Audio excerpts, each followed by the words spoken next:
क्या वोयानिच मैन्युस्क्रिप्ट को क्या creator of civilization androgynous dying and rising authority ने पीछे छोड़ा था उस समय काल में अपनी उपस्थिति के सबूत के तौर पर?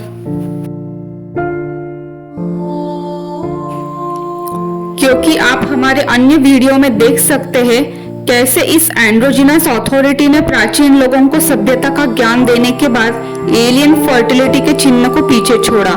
यह 8000 से 6000 बीसी की एलियन फर्टिलिटी के चिन्ह की बनी मूर्तियां हैं।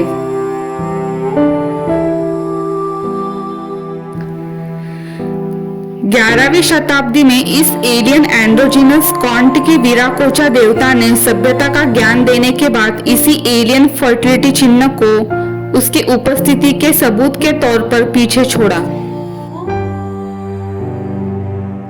उसी प्रकार इंडस वैली सभ्यता में भी इसी androgynous dying and rising authority ने उसके यह समान एलियन फर्टिलिटी के चिन्ह पीछे छोड़े हैं, शायद सबूत के तौर पर कि उसने इस सभ्यता की स्थापना की है। तो हो सकता है इस वोयानिच मैन्युस्क्रिप्ट को भी इसी एलियन अथॉरिटी ने 1420 एडी में लिखा होगा। उस समय काल में यूरोप में उपस्थित होकर ब्लैक डेथ के पश्चात सभ्यता की पुनर्स्थापना करने के सबूत के तौर पर। हो सकता है यह alien androgynous dying and rising authority किसी कारण के वश वो उस समय काल में अपनी आइडेंटिटी और अथॉरिटी को प्रूव करने में नाकाम रहे हो, पर भविष्य में फिर से वापस आने के बाद तब वे 1420 एडी में वहां पर उपस्थित थे, इसके सबूत के तौर पर शायद उन्होंने इसे पीछे छोड़ा।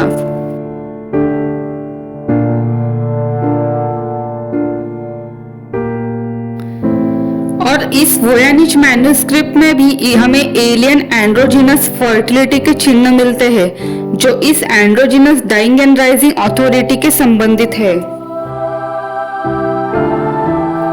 शायद हो सकता है आत्मा पुनर्जन्म इस आध्यात्मिक सिद्धांत के सबूत नष्ट होने के कारण शायद वो अपनी आइडेंटिटी और अथॉरिटी को सिद्ध करने में नाकाम रहे हो, ऐसा भी हो सकता है।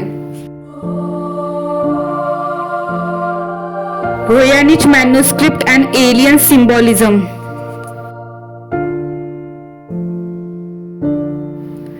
किसी भी सार्थक लेखन में शब्द बार बार नहीं दोहराए जाते, लेकिन वोयानिच पांडुलिपि में शब्द कई बार दोहराए गए हैं, जिसका मतलब है कि लिखी गई सामग्री अर्थहीन है।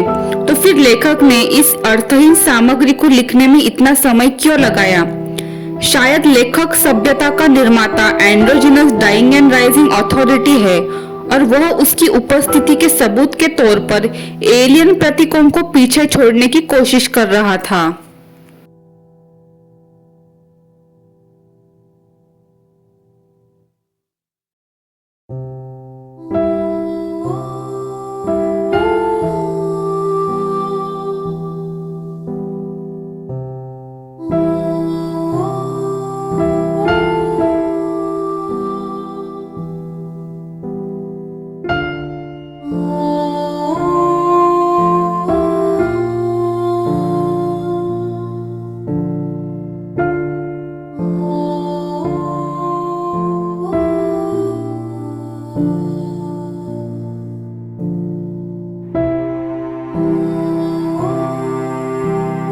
प्राचीन और मध्ययुगीन काल से हरा रंग फर्टिलिटी को दर्शाने के लिए प्रयोग किया जाता है, जैसे कि alien androgynous ओसाइरस dying and rising देवता को फर्टिलिटी का देवता कहा गया है, जिस कारण उसे हरे रंग से चिन्हांकित किया गया है।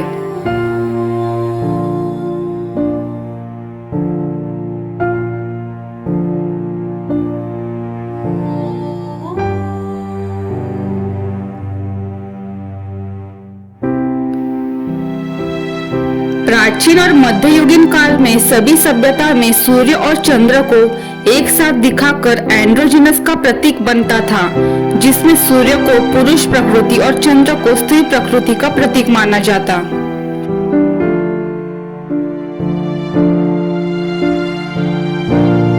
वोयानिच मैन्युस्क्रिप्ट में दिखाया गया ड्रैगन का चिन्ह प्राचीन काल से हमेशा प्राकृतिक आपदा को दर्शाने के लिए प्रयोग किया जाता।